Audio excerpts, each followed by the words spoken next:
Naghahanap ka ng bruskong motor na pasok sa iyong weekend rides, daily commuter bike na hindi ka mabibitin sa power at higit sa lahat, suwak sa bulsa ng masang Pinoy. Pwes, dapat mong i-consider ang Gixxer 250.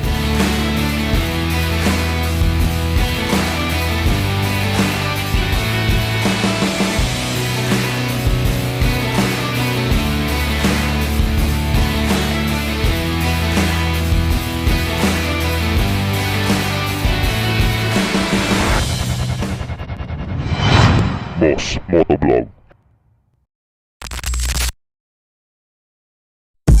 Ito ang Suzuki Gixxer 250, ang pinakabata sa mga big bike na ino-offer ng Suzuki na gumagawa din ng Hayabusa, GSX 1000 at ito rin ay beginner bike na pwede mong sampahan lalo na kung nagbabalak ka o newbie rider ka na nagbabalak sa mga 400cc pataas. Ideal ito na 250cc lalo na sa mga kakalsadahan natin sa Pilipinas na makipot lang at minsan sa madalas git-gita ng traffic. Sapat din ang kakayahan o bigat nito para sa mga pangmahabaang biyahe o long ride. Maganda rin ang handling dahil naka-upright position ang street naked bike na ito. Hindi kagaya ng mga sports bike na nakasubsub ka saglit na saglit lang mangangawit ka lalo na kung hindi ka sanay sa mga ganon. Ideal talaga sa mga mahabaang biyahe yung mga naka-upright position.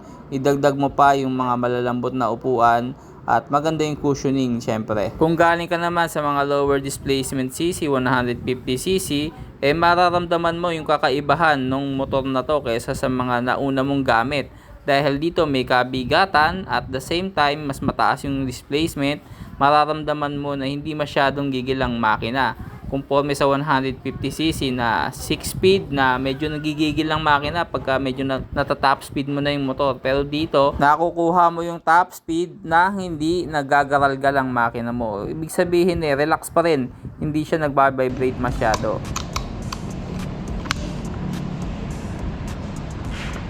Napaka-basic lang ng mga buttons at syempre tunog pa lang alam nyo, Japan quality.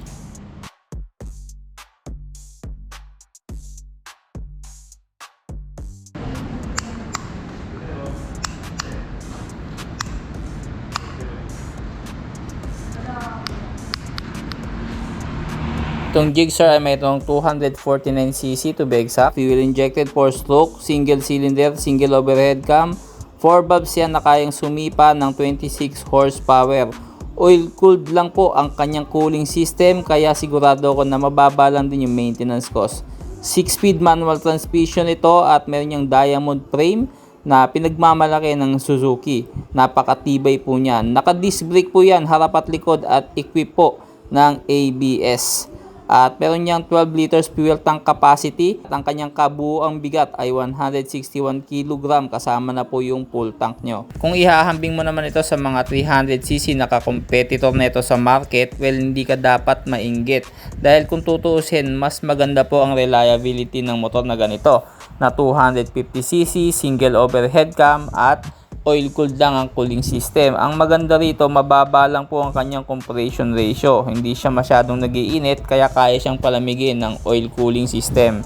Short stroke engine ito na may bore stroke na 76mm by 54.9mm na nagresulta sa overall reliability ng motor. Mas tipid po siya sa gasolina dahil single overhead cam lang. At the same time, hindi siya ganong kataasan ng presyo. Hindi nyo na itatanong yung mga competitor nito na 250cc ng Kawasaki na distinct na. Wala na po, phase out na dahil nga mataas ang presyo nun. Ito naman, binabaan ng Suzuki ang configuration nito para naman mas mapababaan nila yung presyo. At the same time, mas reliable at mas papatok sa masang Pinoy. Alam niyo naman ang Pinoy mahilig sa mga mabibilis na motor, big bike, pero mura. Kaya naman itong ino-offer ni Suzuki, hindi naman siya sobrang lakas pero hindi ka naman mabibitin. Lalo na kung dito mo gagamitin sa Metro Manila at paminsan-minsan maglo-long ride ka.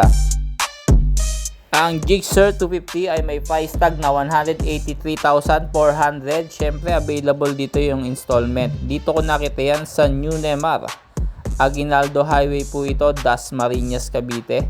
At ito'y dealer ng mga motorsiklo, iba't ibang klaseng brand. Multi-brands na yan.